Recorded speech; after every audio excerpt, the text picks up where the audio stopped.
everyone, and welcome. Thank you for joining us for today's Meet the Analyst webinar, 2023 Holiday Shopping Trends, How Prime Big Deal Days, Retail Media, and TikTok are shaking up the season's marketing. I'm your host, Susie David Canyon, Vice President Content, leading the retail and e-commerce team here at Insider Intelligence, based in New York, and I'm joined by my colleague, Principal Analyst and Vice President Andrew Lipsman, who's in Chicago. Hi, Andrew. Great to have you. Hi, Susie. It's great to be with you today. We're so excited to have you. Before we get into the main presentation, I'd like to thank Criteo for making today's webinar possible and welcome Brian Gleason, Chief Revenue Officer at Criteo. Brian is joining us from Boston. Hi, Brian. Hey, Susie. How are you? I'm great. A few things before we dive in. We have a ton of information to share, but there's no need to take notes. We'll email you a link with the slides and the recording of today's presentation. But we do want you to participate. So use the chat window on the right side of your screen to submit any questions during the presentation. And we'll try to get to as many as we can during our live Q&A. So with that, Andrew, let's get started. Awesome. Thank you so much, Susie. So we are going to talk about 2023 holiday shopping trends today. And we're also going to talk about the key marketing strategies and tactics that you need to be thinking about for this season. So with that, let's jump right into it. So I'm going to first take you through our holiday season forecast. Then I'm going to talk about the particulars of the holiday season trends around Cyber 5 and other promotional tentpoles. We'll dig into what's going to happen with key retailers and product categories. And we'll get into holiday marketing trends, and then I'll finish it off with some specific holiday predictions. All right, so with that, let's talk about our holiday season forecast. And before I do, I want to set the backdrop here that this is not a slam dunk of a season. There are both positives and negatives in the consumer spending environment today. So we need to wrestle with some of these tensions to understand really what the outlook is for the holiday season. So the first one that I want to talk about is the tension between U.S. labor market strength and declining personal savings. So the labor market is basically as strong as it's ever been, about 3.5% or so unemployment rate, and a 300,000 plus job ads last month. But at the same time, there are declining personal savings. People really stocked up their personal savings during the pandemic, and now that has pretty much deteriorated. So overall, I think that the labor market strength will be the most important variable. So in this tension, I kind of score it in favor of the labor market strength, but the declining personal savings is something to watch. The second one is the demand for products versus demand for experiences. So consumers may have money to spend, but they may spend it on different things, retail purchases versus travel and dining, for example. And lately, we've seen the winds shift more towards experiences and travel specifically, and dining as well, and less in the direction of retail. We're starting to see it recalibrate a bit back in the direction of retail. But for this one, I think the demand for experiences still ultimately kind of wins out at this moment. There's a tension between disposable income, which consumers have largely because they are overall employed, versus at the same time, consumers are really in a deal-seeking mindset. They weren't in 2021 at all. They were really paying full freight for most things. But last year that shifted, and it's, especially with inflation looming in people's minds, people are still deal seekers. And then lastly, the favorable shopping calendar. One, because the holiday season is kicking off in mid-October. We'll talk about that a bit more. But also we have Thanksgiving falling pretty early in the season, about a week, with still about a week or so between November and December after Thanksgiving. At the same time, with so many promotional tentpoles now, you can get a little bit of promotional day fatigue. Ultimately, I think the favorable shopping calendar will be to the season's overall benefit. Okay, so what are we actually expecting? We're going to see 1.3 trillion in holiday retail spending. That represents a 4.5% growth rate versus last year. This is for the November and December time period. You could make an argument, by the way, that the holiday season should maybe start being defined as all of Q4 because we do have this October kickoff now happening. This is a bit of an improvement over 2022. And it's even a little bit better when compared to 2022 because inflation was much higher last year. We've seen that kind of come down to something approximating normal at this point. So it's not like all of the gains are just due to inflation. Some of it is a real gain as well. We're going to see growth across channels this year. So brick and mortar, which still, we talk about e-commerce a lot, but brick and mortar is still where most transactions happen. And we expect that to be 80% of holiday season sales. Retail e-commerce is about the other 25%, but because there's higher growth rates there at around 11%, it has a disproportionate impact on actual growth. So retailers that aren't doing well in retail and e-commerce will probably not do as well overall in terms of holiday growth. And that's even more true with m-commerce, which is now about half of all retail e-commerce sales. So even though it's less than 10% of retail sales overall, we expect that it will contribute about 30% of overall growth. So very important to understand that channel. Here's what it looks like for channel growth trends over the last several years, just to give some historical context. The red one is e-commerce sales growth, and you can see that huge spike up to almost 40% growth in 2020 during the heat of the pandemic. That has come down in last year because it's very hard to keep growing on such an elevated base. We did see it dip into the mid-single digits last year. We do expect that to return to double digits this year. Brick and mortar, we saw really hit all-time highs in 2021 with about a 15% growth rate. That's coming back down to reality now in the low single digits. So if you take this year's channel trends, it actually resembles something similar to what you might have seen in that 2017 to 2019 period. So it's a return to normal. All right, let's talk about the seasonal trends and Cyber 5. But before we do that, we're going to talk about Amazon Prime Big Deal Days, which Susie and I both have difficulty getting those words out. I wish Amazon would just call it Prime Day 2. That's what everybody seems to be calling it. But anyway, so this year was Prime Big Deal Days, the mid-October kickoff. We now basically have these two Prime Day-like events, one in July and one in October. This is the new normal. I would not expect it to change in the future. If anything, maybe we'll start to have quarterly Prime Day-like events. So what we've seen, this started in 2020 when Amazon couldn't really pull things together in the pandemic for a July Prime Day. They pushed it to October. And they didn't do it the following year, but last year and now this year, this is the new normal that we're going to have. Competitors counter program. Walmart, Target, Best Buy all have competing promotions that run concurrent to this. So, it starts this early season kickoff and gets people thinking about the holiday season and buying much earlier than they used to, when most people kind of locked in around that Thanksgiving period. So we had forecasted that this event would do about just under $6 billion in sales over the two-day event. And we had forecasted an 8.4% growth rate, which is pretty solid versus the similar event, which they called the Prime Early Access Sale last year. Last year, when this sale happened, there were a lot of headlines saying that this was not successful for Amazon because it didn't compare to Prime Day, or wasn't as big as Prime Day. I think that's, a false expectation. Is this a big promotional event? And more importantly, maybe does it have Amazon win some mind share early in the season? Is it to their benefit? And how does it perform relative to, a normal day? And so here's the comparison off to the right, looking at just an average two-day period of spending on Amazon. Prime Big Deal Days is about 150% greater than that. And if you compare it to the elevated spending levels that you get in the holiday season, a typical two-day period, it's about 70% higher. So how did it actually do? We actually got some great data from Commerce Hub that shared year-over-year growth rates for Prime Big Deal Days at 17.3% for the two-day event. So pretty strong for Amazon. Now, at the same time, they showed modest declines for the competition. So Amazon ultimately gained share during this event. Last year, their market share was 67% during this two-day period. This year, that jumped up to 71%. So very good for Amazon. Overall growth around 10% for everyone in the market. I think it's a good early indicator for the beginning part of the season.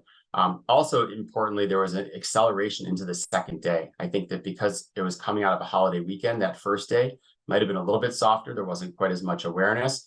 The second day, once people knew that the event was happening, they really spent with a flurry.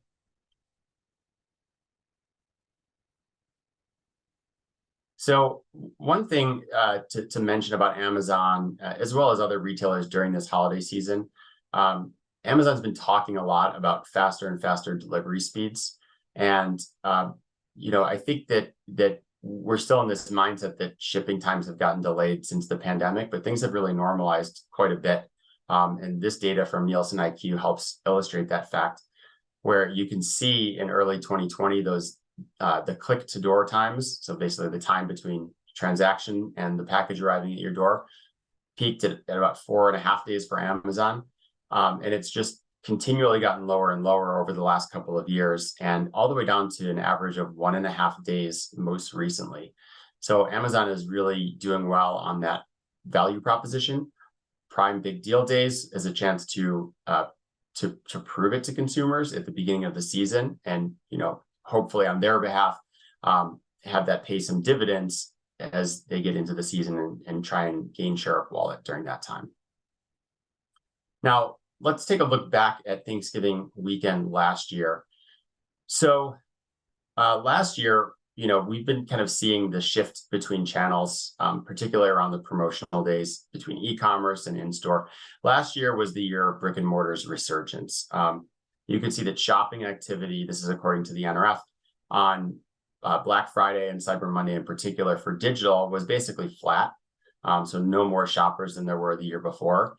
But there was a big boom in double-digit growth rates really across the board during that Thanksgiving weekend, and particularly concentrated on Saturday and Sunday. People really got back into stores in a big way, growing over 20% in traffic on those days, and then 17% overall for that 5-day period. So that's the backdrop for last year. This year, we do expect to see things again normalize a bit by channels. We'll probably see more healthy growth rates in both of them, and not such extreme growth rates like we saw last year for brick and mortar. Our forecast for the e-commerce holiday season, Cyber 5, is as follows. So we are expecting that the 5-day period will reach about $40 billion in sales. And that will represent about 15.8% of all holiday e-commerce for the season. Now, that's down from a peak of 20% in 2019. So this 5-day period for a long time had kept gaining share. And then the pandemic happened, and we had the early promotions that pulled sales forward, and Cyber 5 has since then become relatively less important. Now, it's still the highest concentration of activity, the biggest days of the year. Cyber Monday is going to be huge again, the number one day, 8.4% growth to over 13 billion we're expecting. And then Black Friday online, we expect to surpass 10 billion for the first time ever. Thanksgiving and those weekend days are all in the $5 to $6 billion range. So all very heavy spending days expected. Let's talk about retailers and categories now. So Amazon, no surprise here, dominates in terms of traffic, basically almost double number 2 Walmart in terms of monthly visitors. This is July, but an accurate reflection of traffic trends kind of headed into the season. Now we're seeing some upstarts from China start to disrupt the e-commerce space, and pretty quickly. So 2 of them have actually made their way into the top 10 in traffic here over the last year. Temu, which is selling very, very cheap goods and paying for a lot of advertising, including Super Bowl ads and pretty much every form of paid media you can imagine, and barraging anybody who does buy through Temu with lots of email ads as well. But in some sense, it's working. Maybe not profitable sales, but it's driving a lot of engagement and traffic, upwards of 90 million people in July, and that puts it at number 4 overall. And this is from a point of being non-existent in July of 2022. In fact, it launched here in the US in September of 22. Shein is the other one, continues to gain traction, particularly with Gen Z and millennials, and that is growing 65% year over year. So really strong growth rates from these ones. Now, Temu also is a marketplace. One thing to notice here is some of the decliners on this list, eBay, Etsy, Wayfair, right? These are kind of traditional marketplaces. It may be that Temu is starting to put a dent in some of these competitors. Walmart versus Amazon. This will be the story of the season. Now, Walmart has tried to model Amazon's strategy in a lot of ways. In 2020, they launched Walmart Plus. It continues to see traction, is growing every year. Actually, it tends to see a spike during the holidays, and then some people churn after the holidays. They want to make sure they get the deals during that event. But you can see there's pretty solid growth and adoption of Walmart Plus. But because Prime is so much bigger, it can, even though its growth rates have really tailed off, it continues to grow at a faster rate in terms of net adds in users each year than Walmart Plus does. We expect that Amazon is going to have the first ever $100 billion holiday season. And that's on top of double-digit growth. We expect it to have more than 40% of sales for the holiday season. But the big gainers among the top retailers are going to be Walmart and Apple, with growth rates in the 15 to 17% growth range. Apple is, really expecting kind of an iPhone super cycle here, or mini super cycle perhaps. Whereas Walmart just continues to execute very well on e-commerce. They've been growing in rates in excess of 20% in recent quarters. So we expect that to continue, benefiting certainly from click and collect, which has been an advantage that they have leaned into over Amazon. From a category standpoint, apparel and consumer electronics are consistently the top two categories. Now, in most years, computers and consumer electronics are actually a little bit bigger than apparel and accessories. This year, we expect apparel and accessories to be significantly higher and growing stronger at growth rates around 12%. Computers and consumer electronics, people bought that category so much during the pandemic. There was a huge demand pull forward. It's a category that has struggled of late. We expect it to relatively improve, but still be an underperformer. So we're seeing some signs of bounce back, and particularly around Prime Big Deal Days. But it's a category that is ultimately kind of a drag on overall e-commerce, and has been the last few quarters. Toys and hobbies is another traditional holiday category we expect to grow at above average rates of 12%. So those are the two call outs here. Apparel and toys will be the kind of slight overperformers from an e-commerce standpoint. Discounting is something we should also expect to continue. You can see here this data from Adobe showing the average level of discounts in 2021, when you didn't need to discount quite as much in the holidays, versus 2022. And some of the more extreme increases in discounting on a relative basis were in these high ticket categories like computers, appliances, and furniture.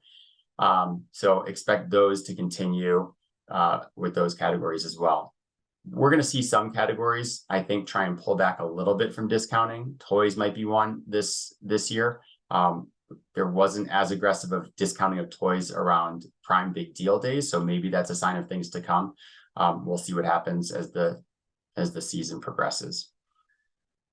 So some call outs here of some segments of retailers that I think are most likely to be holiday winners. I'll start off with Walmart. Walmart's just very well aligned with a lot of the overall growth trends. It's strong on both channels, so it's well tuned to the channel trends. It's a click and collect winner, so it means they can capture a lot of wallet share late in the season when people no longer feel comfortable getting delivery. They've had the wind at their backs in recent quarters. And then also they benefited from some trading down that's happened, especially from shoppers that might go to Target more normally in this more inflationary environment. Now, we've also seen some from Walmart leadership try to caution a little bit, or temper expectations around the holiday season. I think, maybe there will be a little bit of shifting back, trading up. But my expectation is that if that happens, it will be a subtle effect and shouldn't affect Walmart too significantly. A lot of established brands that are strong on direct to consumer, Apple, as I mentioned, Nike and Lululemon have continued to execute very well. Crocs is one. I say this as a parent of grade school kids who are obsessed with Crocs, and all they do is trade gibbets. And even though a lot of those come from Amazon and Temu at this point, Crocs definitely probably makes a pretty penny on gibbet. So those are brands that I think will do well this holiday season. Again, because consumers are cost conscious, the discount mass merchants like Sam's Club and Costco should do well. And then retailers that have strong mobile apps, Amazon is the first retail app on most people's phones. Ulta, Sephora, Shein do very well, particularly among younger consumers being on their phones. So expect them to do well because they are aligned with category trends and the shift towards mobile. So let's talk about some holiday marketing trends. On that same point of mobile retail apps, I think this is a really critical touch point to stay top of mind with consumers during this very elongated season. You can't keep spending heavily, what used to be a fixed marketing budget over the course of the season when that shopping season is now 5 or 6 weeks longer. So you got to get creative and figure out other ways to get in front of consumers without, doing as much paid ad spend. So organic efforts, being on the phone, I think is critical, and it becomes a key touch point to put promotions in front of consumers and stay relevant over the course of the whole holiday season to make sure that when they reach to shop, that they're shopping with you. I think, by the way, retailers can do a lot better job of organically marketing their apps to make sure that they are downloaded and used, and even incentivizing them in some cases to transact through their phones to get them in the habit of doing so during the holidays. Social ads, this used to be the tried and true method to reach people during the holiday season and other times. But because of disruption that's happened through Apple's app tracking transparency initiative back in 2021, it's no longer easy to reach people through Facebook like it used to be. And so that's changed where budgets are going. In this case, D2C brands, you can see they've shifted away from Facebook over the course of a few years in the direction of other channels, including offline channels. And TikTok is one that's obviously starting to emerge as well. So TikTok has really captured the zeitgeist. It is, the primary channel in many respects that many people experience what's new in shopping, and TikTok Shop is starting to take off as well. It is an increasingly important influencer of purchase decisions, particularly here with Gen Z, as you can see. This is where people are searching. After Amazon, it's Walmart and TikTok tied among Gen Z, and TikTok is now ahead of YouTube and search engines in terms of where people go to find out about products. So this is where that influence is happening, and I think that marketers really need to be on top of it, even if it's not driving direct conversions, just to make sure that you're staying top of mind in this environment. Retail media, another one of the huge areas of growth in digital advertising. It's been thought of for years, primarily in terms of search. And certainly that is where most of the dollars are being spent today, on site, search, and display and video ads. But increasingly, retail media is moving up the funnel into other environments like offsite display, offsite video, including streaming TV, and even in-store and digital out of home. So more and more marketers are running ads through these means, and I think it's a great way to drive branding and performance at the same time. One of the interesting developments, I think, is that Amazon DSP historically only allowed brands, including direct-to-consumer brands, to drive traffic back to Amazon. And they're actually saying, no, you can run ads through the DSP and drive traffic back to your own e-commerce sites. So this is an increasingly useful way of reaching consumers and having them drive traffic and sales however they want. Another thing that Amazon's doing that I think is just an interesting moment in time is we are going to see the first ever Black Friday NFL football game. I'm sure Amazon's a little bit disappointed that Aaron Rodgers will not be playing in this game. But nevertheless, I think people love football around Thanksgiving. They've never had it on Black Friday, and this is an opportunity to, frankly, keep people's butts in their seats, on their couches, on a day when they usually go out to stores. And to the extent that Amazon can enable that, that's good for e-commerce and Amazon specifically. Some of the initial advertisers, because my first thought is, who would advertise on a Black Friday day? It'd probably be Walmart and Target and Best Buy. And my guess is you're probably not going to see Amazon's primary competitors advertising during this event, but it's brands, many of these brands who can be purchased through Amazon, like Columbia and Bose, who will be advertising around this game. This is really, to me, like the next level of what's happening in retail media, and an interesting event to watch. So we'll see how it goes. We'll see what the ratings are, and we'll see how it drives traffic. So with that, I'm going to wrap it up with some holiday predictions. So the first one is, I do think it's going to be a better season for Amazon. Amazon has had a tougher last several quarters, maybe slight signs of improvement last quarter, but I think it's finally started to turn the corner on e-commerce sales. And, you know, what's good for Amazon in e-commerce is frankly kind of good for the whole e-commerce market. So I think both of those things will move in unison. So a clear turning of the corner and improved growth rates, getting from the kind of higher single digits into double digits once again. But ultimately, I'd have to declare Walmart as being the likely big winner on its strength of overall omni-channel sales. It will continue to do well in store. It will continue to do well online, and in particular with click and collect, and should still benefit from a consumer that is in more of a value-conscious mode. Consumer electronics, I mentioned, huge category, has struggled of late. I do think we're going to start to see signs of life. The full rebound of the category is probably more likely a 2024 thing, maybe even 2025 when we really see it return to normal. But for now, I think we're going to see that also turn the corner. And again, that, you know, really boosts everyone who aligns with growth in consumer electronics, including Amazon and Walmart and many other retailers. Temu is an up-and-comer here, and I think it's going to capture the zeitgeist with its very disruptive price points, right? Very cheap goods, stocking stuffers, all the sorts of things that people are going to be looking for. If you can get stocking stuffers at $4, people are going to be attracted to that. So I think that this is going to be a season where Temu, which has been kind of bubbling up, really becomes front and center. It will be the talk of the season in many respects. And lastly, I do think that the Black Friday NFL game is a sign of things to come and will ultimately deliver some share gains for Amazon, and really probably for other e-commerce retailers as well, because if it keeps people out of stores and online during, you know, one of the biggest offline shopping days of the year, that's going to benefit everyone in the e-commerce world. So that's it for me. And now I'm going to turn it back to you, Susie. That was great. Thanks, Andrew. I'm glad I'm not the only one that thinks the October new name for Amazon's deal day is a tongue twister. I still can't get it right. Hopefully next year I'll get it. Before we get to your live questions, and there have been some really good ones coming in, so definitely keep them coming, I'd love to bring back our special guest, Brian Gleason, Chief Revenue Officer at Criteo. Welcome back, Brian. Thanks, Susie. So let's dive right in, because we just heard so many different trends and so many different predictions. I know Criteo has a ton of transactional data. So what are you all seeing in the consumer spending trends as you're looking at some of that data?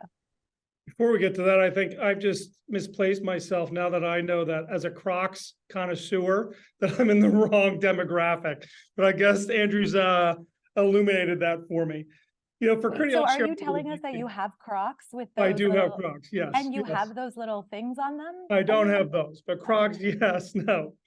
But let me tell you, like for Criteo, we're in the center of the commerce media ecosystem. We see data from 100 markets around the world. And if you look at the trend lines, they match to what Andrew alluded to, where we're seeing 2.5%, 3% in terms of sales uplift so far this year. September was a little bit better. But when we look to Black Friday specifically, last year we saw a 300% increase on Black Friday. And that carries across the majority of our retailers. And when you think about the dynamics that go into that, you know, we're starting to see some trends, whether it be omni-channel and how consumers are using different channels to be able to engage with brands and retailers. We also see the importance that extends beyond Black Friday. You know, for retailers, it's a chance to be able to bring new shoppers into their store, but not just for that period. You know, what we saw last year was nearly 30% of those first-time shoppers came back again throughout the year, which I think is critical. I think Andrew talked about the shopping period extending. You know, for us, we see a tremendous amount of activity 18 days prior to the season. But early shoppers are in even before that, and you go back 45 days. So the entire holiday season is extending, but also the significance of it as well, you know, in terms of how those shoppers carry on throughout the year. But love the data that Andrew shared, and we see that as well. That's awesome. And there was so much of that answer. So I think I'm going to unpack a little bit of that Sure. and go a little bit deeper. So one of the things that we're also seeing in our research is, and everybody knows, right, we've been talking about it for a while, the shopping journey isn't really linear anymore. So, and you're seeing that in your data as well. How are brands adapting to that? And what strategies are you having them think through as they're trying to capture these new shoppers? Andrew highlighted two things that we're starting to see, which is, I'll talk about the brands first and then the shoppers. 80% of transactions still happen in brick and mortar. And if you look at that, though, majority of shoppers, and I think last year we saw nearly 20% of them researched a brand prior to entering the store. So you have to understand that relationship, meaning I have to make sure that I'm as a brand presenting myself or engaging with consumers when they're in that search and discovery phase, but then also when they go into the store. Retail media is now opening up opportunities that connect the dots between those things. So do I carry an experience from the search all the way in? What does that actually mean? So am I available when someone's on the search or in the sponsored? And then in the store, and how does that travel out? So we see more and more brands understanding that relationship and moving toward it. The same is true, like for Criteo, we have 19,000 direct-to-consumer clients who work with us as well. So for them, they're trying to understand that journey as well in terms of where do they capture that attention, how do they compete, how does it take shape? And we see two different, value statements from each one of them. Right. Coming from the department store world, that stat of the 80% of retail sales are still in a store, but it's so important to understand the digital behavior online to be able to capture those customers who are then coming to store is a really important component. So do you feel like these are bringing new challenges for advertisers and marketers who are not necessarily ready to think that way? What are some of the strategies that you're advising some of your clients to deploy to try and minimize those risks? Customer expectations are changing. It's everything we just said, right? The lead time is longer. People are shopping differently. So what are some of the things that advertisers can do to minimize these risks? Well, it's really twofold. The first is for the retailer to make sure that the guest experience is equally beneficial, both in a digital environment and in store. And the app that we talked about a little bit before has to be able to be the connective tissue between those two things. And I love when Andrew highlighted the focus for the retailers to make sure that they are bringing the experience to the app. For marketers, when we're looking at that, they have to think omni-channel. So when you think about omni-channel, what is the consumer journey when they're going through this? And we see different types of behavior. Like we said, there's some who are coming in early, 45 days ahead. There are some that are last minute and making sure we capture them for that. It's also understanding the buying behavior. Now, for something like fashion, we see nearly, I think it's 60, 70% of shoppers who are looking at fashion look at multiple brands. You want to make sure you're present at that moment of time. When someone's in the discovery, to make sure that you present yourself. The same is true with consumer electronics. It's a little bit less, where it's 50%. But again, thinking about your marketing strategy and understanding how consumers are actually purchasing, which is why this data is so valuable. What is the relationship? When do I need to be online digitally? And when I am there, what types of formats are most appropriate for me? Then the same is true when they actually enter the store. Do I have a relationship with the retailer to make sure that my brand is present, whether it's through traditional promotion items or what we may have, or whether it's branding within the store itself, whether it's a digital screen. And now that you're seeing more and more tactics open up across more and more retailers, for brands, I think they have more opportunity than they've ever had before to be able to use these channels. But it also creates a challenge knowing which one is best and most appropriate for them. Right. And then I think as you start to build on the data, I would imagine you're also trying to help your clients better understand how to build bigger basket sizes, right? Not just which brands to buy, but what are some of the strategies that brands can apply to do that? Again, for us, for Criteo, we focus on two things. One is our traditional performance marketing business is about visitors into the store. But retail media and the new, that's become a $100 billion market. That is really about increasing basket size for the brands themselves.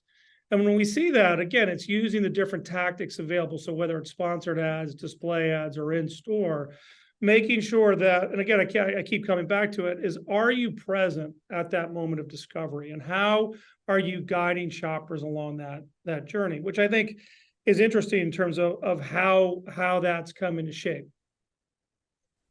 Right. That makes absolute sense. So it's hard to believe how quickly the time goes. We have time for one more question before we get into our live ones. So I'm just curious. I mean, it's October week 3. We said that the season is starting sooner and earlier and earlier.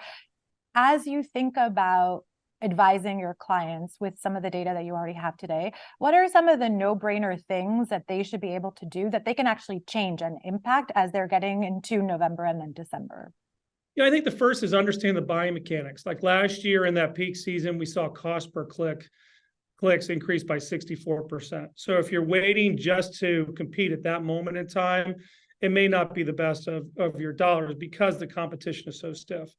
What we're advising people is have a plan early on, making sure that you're working throughout that entire season leading up to it. Because again, capturing that discovery early on, again, whatever the promotion may be. I think promotions are critical too. Like, again, you saw the numbers from Amazon Prime Day. As consumers, we've come to expect certain discounts at certain times, and that brings it in. But the value that we put into that will carry on throughout the year because they become a new to brand, and we know how incredibly important that is. Yeah. And then again, I think omni-channel. Think about omni-channel and making sure that you're not just at one point, you have to cover that complete purchase journey to make sure that you're engaging at the right times. Right. Totally makes sense. The app critical in that. And again, for all the brands out there, remember the value is really important, right? But you also can't devalue your brand. Thanks so much, Brian. That was really, really interesting. So now it's time to get to our live Q&A. We've received a ton of great questions, so we're just going to get started. And Brian, the first one is for you. When you think about the holidays and going into Q4, and you're looking at all the transactional data, what are some of the recommendations that you have for advertisers, how they can prepare and win in 2024? How do they set themselves up nicely? Yeah, I think win 2024. I think there's 3 things to it. One is you have to have a plan throughout the year, right? So making sure that you're present throughout these buying moments and you're building brand equity. The second is knowing your tactics. So when to use performance marketing versus branding, and coming into that. Omni-channel, which I referenced. I also would encourage most brands too, like retail media has opened up so many new opportunities, which drives analytics that none of these brands have had access to before in real time. We talk about retail media being powerful, but it's the analytics that come off of that. So seeing the data in real time, we all know that each holiday season has a different twist or turn, and the brands that can understand what's happening, why it's happening, and then be able to put media dollars against it is such advantage. And there's no more powerful mechanism than retail media. Brian, it's almost like you already saw the next question. You teed it up so well. Everyone's talking about data. Everyone's talking about using the data, finding the data, connecting with your customer, personalization, all of it, right? But then if everybody's doing it and everybody's doing well, how do you cut through that personalized clutter?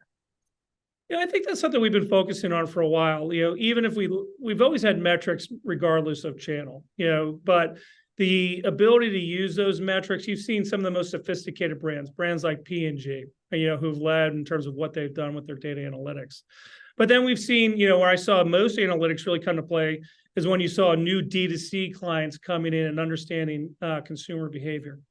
But I would say, understanding the analytics that are important to you, each different brand has a nugget that they want to be able to pull out and say, that's the factor.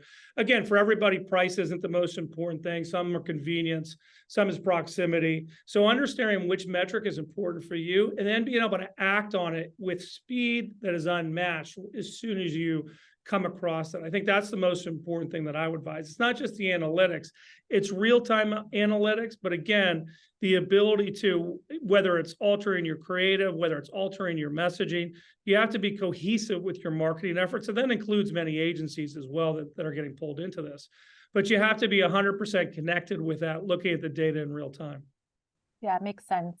Andrew, this one's for you. It's a marketing type question, but it's also operational in some ways. And it was around returns. And, we realize that returns are really important during the holiday season. in that both there's a lot of them that come in and they cost retailers a lot of money, but also if you don't have a generous return policy, people might go somewhere else to shop. So what are you advising marketers to do between like making sure everybody knows you have a nice, generous policy that they should come to you without incentivizing bad behavior? Yeah, well, we're seeing some interesting tactics. I think coming out of the pandemic, there was such an increase in e-commerce buying, but also there was this boom in returns, and it really started to eat into retailers' bottom lines. We were looking at some data earlier in the week of just how much returns ratcheted up week by week last year during the holiday season. So hopefully that doesn't continue to climb. You mentioned the generous return policy. That is the most important thing, because if you're going to ask consumers to buy holiday gifts in mid-October, you can't have a 30-day return policy. It just doesn't work, right? So we've seen a lot of retailers start to extend those return policies into the following year, and sometimes I think by January 31st of the following year. So I think you have to do that if you want people buying from you early in the season. You can't afford not to participate. I think we are seeing some retailers experiment with costs. Basically don't overbuy. If you do, you're gonna have to pay a restocking fee or an additional fee. That's trying to add a little bit of friction back into the process. I'm mixed on that. It can work. I think kind of the very small fee is maybe enough to add just enough friction, but you also have to be careful that you don't annoy shoppers and customers, because if you're draconian about it, it's gonna leave a bad taste in their mouth. People really don't like paying fees for returns, so they got to be careful. That's true. It's a fine line, a balance that you have to strike. So this, I think, is a very interesting question coming in, which I would like for both of you to answer if it's possible. As we think about everything returning back to normal, was there anything in the projections or in the data and other companies too that you're keeping an eye on that you found surprising? So I've been poring over other forecasts. Ours was a little bit on the optimistic end, but I'd say one example, the most detailed forecast was from Deloitte. And I think they had ranges of like around 10 to 12% growth in e-commerce, which is in line with ours. Overall, I want to say up to 4.5% growth. So we're on the high end of that, but not inconsistent. When we came out with our forecast, we were a bit more optimistic overall. I will say I feel a bit more validated by the recent Department of Commerce numbers that have come out, which showed pretty strong sales, much higher than anticipated for September. So that does show that we are getting into a point in time. Certainly the recent strength in the job market, things like that are what give consumers confidence to spend forward, even with an eroding personal savings rate. A lot of their willingness to spend into the future is based on how secure they feel in their current position, having money in their pockets, and being employed. So I feel pretty comfortable being a bit optimistic, but the reality is there are a lot of mixed signals in the current consumer economy. So I think anything and everything is on the table. Yeah, and I echo that. I mean, I think for me, looking at it, it was nice to see some things were validation, like health and beauty match the trends that we currently see. So I'm expecting a big holiday for that. It was nice to see consumer electronics come back. And I was happy to see Best Buy, who's a client of ours that we work with, on that list, and we expect the same. And then, the other, to Andrew's point, is it's going to be hard to judge until we get into it. But if you think about the resiliency that's required of these retailers, that you have such a high percentage of your sales in such a short window to be able to adapt quickly to that, they've done a phenomenal job. Whether it's, retail experience has changed dramatically for us. And as consumers, we just want it better. Like we keep saying, hey, I saw this. Yes, I want returns in this policy. Yes, I want promotions. Yes, I want it personalized. But I've been impressed with the entire category in terms of how they continue to reshape their business and move forward. So I'm hoping for the signs that Andrew pointed to. I love the fact, what do we say, $100 billion for our first $100 billion season. We're expecting big things as well. That's awesome. Good to hear. Makes a lot of people very happy to hear. I'm going to combine a couple of questions around Amazon Prime Day, the second event, which shall remain nameless because it's too hard to say. the questions are around, like, did you see a dip in sales in your data sets? Did you see a dip in sales in other retailers? Did you notice that any one category was really benefiting? Did you see consumers maybe going to look at things? I mean, we talked about this at our team meeting. People wanted to buy things, but then whatever they wanted to buy wasn't on sale as much as they expected. So did you see any of that behavior? How can we help people better understand Amazon's Prime Big Deal Days? Yeah, so a little bit of additional data. This is from insights coming from the Commerce Hub data that I referenced, but strength in apparel and accessories. So that was a category that did very well. So in line with our expectations for the season. The sort of surprise overperformer was consumer electronics. So that's another indicator that this is a category that might be coming back. Usually this early tentpole should be somewhat predictive of where the demand is for the holiday season. So that's a good sign.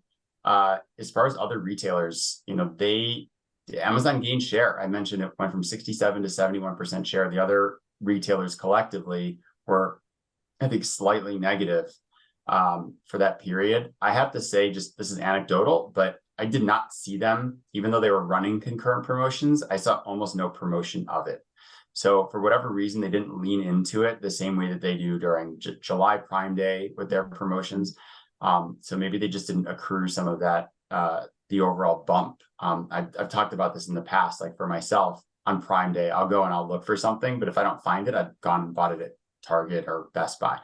So yeah, so maybe a little bit of a missed opportunity there, but nothing that can't be recovered from. And even Best Buy, as an example, they did sort of a mini promotion, but then they had their own promotional event a week later. So, there's other, I think, ways of doing promotions that they're experimenting with to their own benefit. Yeah. Brian, are you all seeing anything in the transactional data that suggests other categories as well, potentially, or retailers where the money is flowing during the particular Prime Day? No, you definitely see a halo effect, but you definitely see a halo effect, whether that's 20 or 30%, depending on the retailer outside of it. I think to Andrew's point, the timing of that's a little bit different. So like, I think Target had Circle Week, was it last week or the week prior? So I think other retailers are figuring out how they time Amazon's Prime Day. Should they be in with a similar promotion during that same week? Should they time it a week after? And I think they're all going to get muscle memory about which works best for their particular category. Certainly the numbers that Andrew alluded to, if they're seeing share gains go to Amazon, they're going to have to change their tactics to it and know that they have to compete. But we'd certainly see a lift, but is that lift the same as it was in years past? We haven't analyzed that yet. Yeah, too soon to tell. The time flew by, so I'm going to ask you one last question from our audience, which is, I just want one from each of you, even though it was a plural request. So one tip from each of you around what retailers, brands, advertising agencies should have really, truly squared away by November to win big during the holidays. I'll go first. Mine is a plan, right? Like, I know that you have to have a plan and work a plan as you're coming into this holiday season. You're going to have the data and analytics to be able to come off of that. But for me, is what's your strategy and how can you adapt that strategy in real time based off of what you're seeing? Right. So the tip is be flexible, have a plan, but be 100%. flexible, follow the data. And be nimble and have the teams together to be able to coordinated efforts, whether it's the retailer or whether it's the brand, to be able to move in real time. Yeah. That's a great tip. Don't be siloed, follow the data. For me, it's how do you find your audience? How do you find your best customers? And, amid data deprecation and the difficulty in targeting through behavioral targeting, there is this thing called retail media that is helping plug that hole. And I would argue with much better data because it's based on what people are shopping for and buying already. And there are so many interesting ways to activate it. So we need to stop thinking of retail media just in terms of on-site search. Certainly that is an excellent use case, but it's about moving up the funnel into off-site environments. And in particular in the holiday season, I'm a big fan of brand advertising in addition to performance. So for brands that can afford it, CTV that uses retail media data to target the right customers, I think could be very effective. Right. So find and know your customer and get to them as efficiently as possible. Retail Media Network, a great space to be. I know a company that can help with that. That's me too. That's awesome. Well, unfortunately, that's all the time we have for today. Thanks again to Andrew for joining us. And a very special thanks to Brian and to the team at Criteo. Our II studio crew and the eMarketer production team also deserve a huge thank you for making this webinar possible. As promised, we'll be emailing you a link of today's slides along with a full recording of the session, so keep an eye out for that. And before we wrap up, let me take a moment to tell you what's happening across eMarketer's upcoming events. So definitely you want to mark your calendar for Friday, November 3rd for Attention, our half-day live virtual summit focusing on trends and predictions for 2024. The registration is already open, so definitely get to it. And while you're on the page, you can also register for upcoming live Analyst and Tech Talk webinars, and that's at eMarketer.com/webinars. Thanks again for joining us and enjoy the rest of your day.